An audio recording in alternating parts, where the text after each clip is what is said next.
Kaixo. Urtero dakizuenez elkartzen gara ikasturteari ongi etorria emateko.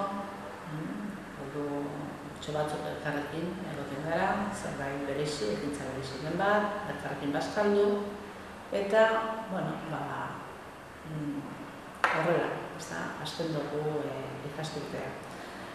Aurten ezinezkoa izan zaigu, dano dakigu zergatik, goiz oso goiz, hasi behar gara ikasleekin, eta ez dugu denborarik hartu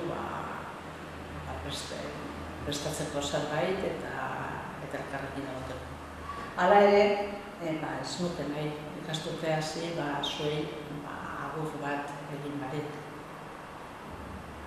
Lehenengo, nahiko nuke ongi etorri berezi bat ematea lehenengo aldiz bazkide bezala ikasturtea hasten dutenei.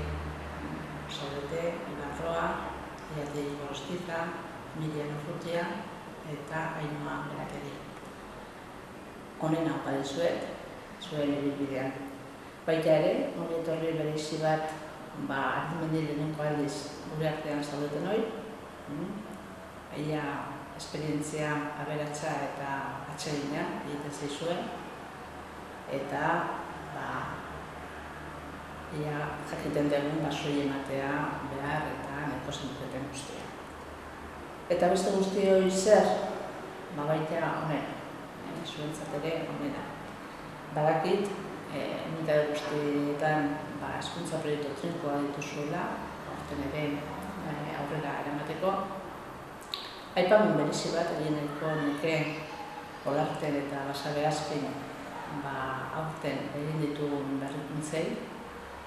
Badaki zuen, matrikula altua eduki genuen, bestalde proiektu berriari jarraipena eman behar genion. Eta beharrezkoak izan dira egokitzaren batzuk, uda honetan gauzatu direnak.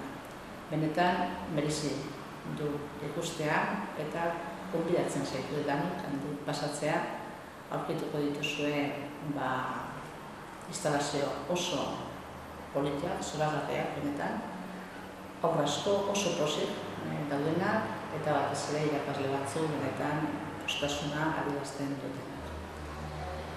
Antolamendu eta funtzionamendu alorrean ere dakizuenez aldaketa batzu ditugu, joan urtean hartu ziren erabakien ondorioz. Bestalde ordutegi bilerak egiteko ordutegietan ere aldaketako ditugu. Ikusten duzuenez, urtero bezala motxila beteta hasten dugu ikasturtea eta ea ondo joaten zaigun. Hori izango litzateke nire joa eta nire asmoa. Nik zonalkiz eskatuko nioke ikasturteari elkartasuna.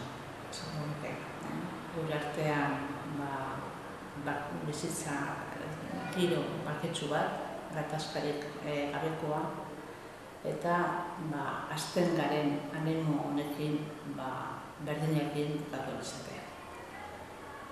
Ongi etorriak bada eta